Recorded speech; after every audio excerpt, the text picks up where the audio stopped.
Hello, everybody. It is Jacob the DM, welcoming you guys back to another episode of Classes to Level 3, the show where we are going to take a class, take it from levels 1 to 3, and we are going to show you what we are going to be looking at as our character, learning what's going on in the world. Today, we're going to be taking a look at our friend here, Randy the Ranger, as we cover the forest dwelling in most cases, amazing hunter that we know as the Ranger. When I think of the ranger, I think of somebody dwelling through the forest with their animal companion, longbow in hand, ready to hunt down and get that boar that they've been looking for the past 3 or 4 hours. So let's talk about his stats. The highest one that we are going to do is our dexterity. Dexterity, we put our 15 in because we are using standard array, but since we are human, we get +1 to everything.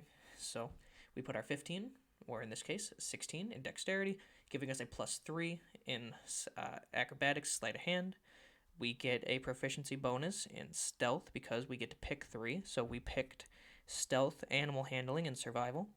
So we get stealth at a +5 because we have a +3 bonus, +2 for our proficiency. So 3 and 2, that gives us a 5. We have a 13 in strength, but like I said, we only have a 13 because we put the 12 and then let standard array. We took the 12 of standard array, let human turn that into a 13 because humans get +1 in every stat. So we took our 15, put it in dex, our 13, put it in intelligence, our 14, put it in wisdom, our 12, put it in strength, our 10, put it in constitution, and our 8, put into charisma, letting the stats fall as they do. So, let's talk about hit points. A ranger has a d10 hit die, which means that during short rests, we can roll a d10 to get health back. And so, since our hit die is 10, at first level it is 10 plus our constitution. Since we don't have a constitution bonus, it is just 10. Let's talk about our armor and weapon and tool proficiencies. We get proficiency in light and medium armor,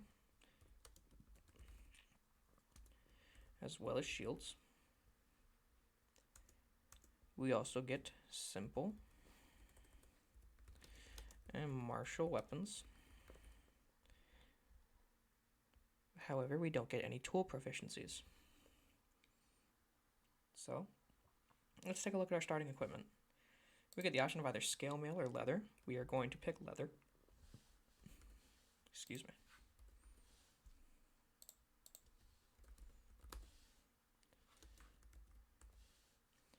We're going to get 2 short swords or 2 simple melee weapons. We will just take the short swords. A Dungeoneer's pack or an Explorer's pack. We will take the Explorer's pack. And we will cover packs in a different episode. And then we get a longbow and a quiver of 20 arrows. So, our attack bonus. We are proficient, so we get a +2 already. And then we get a +3 because we are proficient in because the short sword is a finesse weapon, which means we can choose to either use our strength or our dexterity for our attack bonus. So we get a +5 because our dex is +3, our proficiency is +2.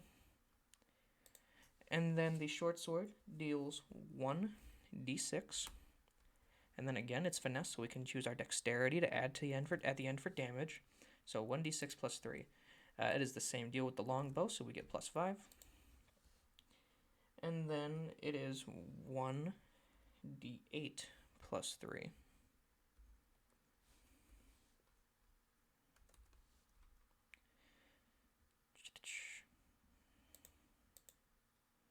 So we picked leather armor, and leather armor gives us an 11 plus our dex as our armor class. So while somebody with a 0 in dex would have 11, we have +3, so our armor class is 14. Our initiative is again a dexterity check, so we get a +3 on our initiative, and we're human, so we have a 30 in speed. Let's talk about the favorite enemy. The favorite enemy is a trait of the ranger. So basically, you are so experienced from hunting, studying, and tracking, maybe even talking to a certain type of enemy that you get very good at finding them. So you can choose aberrations, beasts, celestials, constructs, dragons, elementals, fae, fiends, giants, monstrosities, oozes, plants, or undead. Alternatively, you can select two humanoid races such as gnolls and orcs as favorite enemies. So you have advantage on wisdom or survival checks to track down your favorite enemies, as well as intelligence checks to recall information about them. Uh, so when you gain this feature, you also learn one language that is spoken by your favorite enemy, if they speak one at all. Along with that, you get the Natural Explorer. Let's get that onto our character sheet.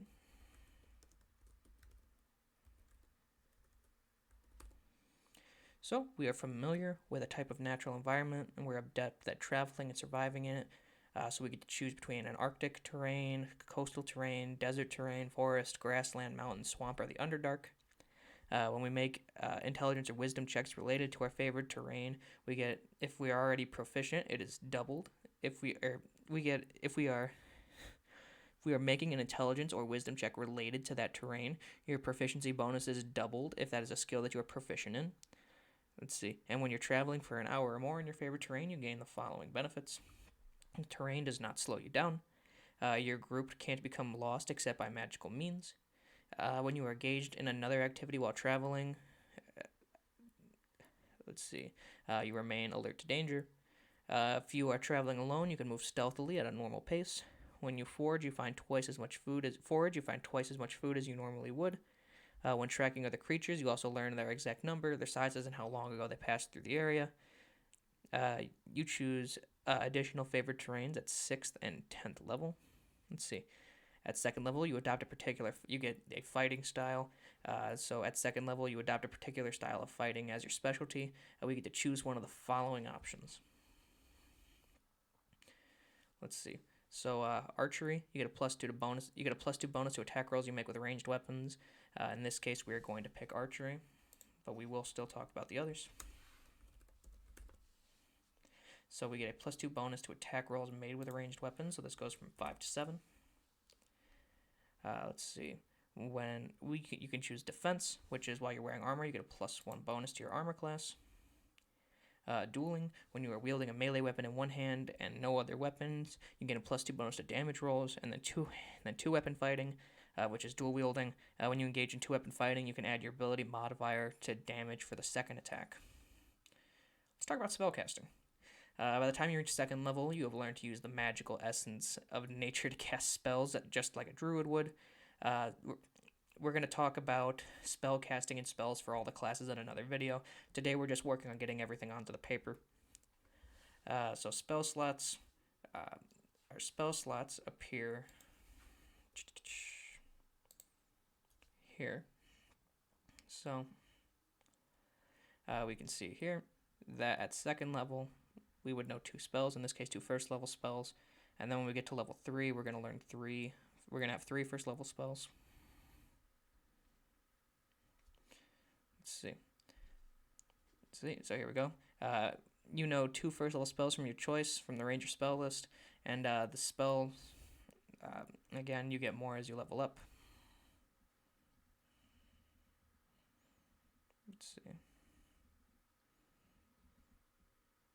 So, spellcasting ability. Our spell save DC is 8 plus our proficiency plus our wisdom, because the ranger is a wisdom caster. So, in this case, 8 plus proficiency is 10 plus our wisdom, which is 2. So our spell save DC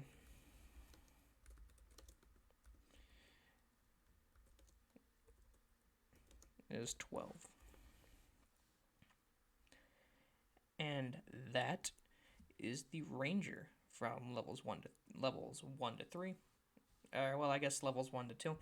Because again, at that 3rd level, you are going to begin learning a lot.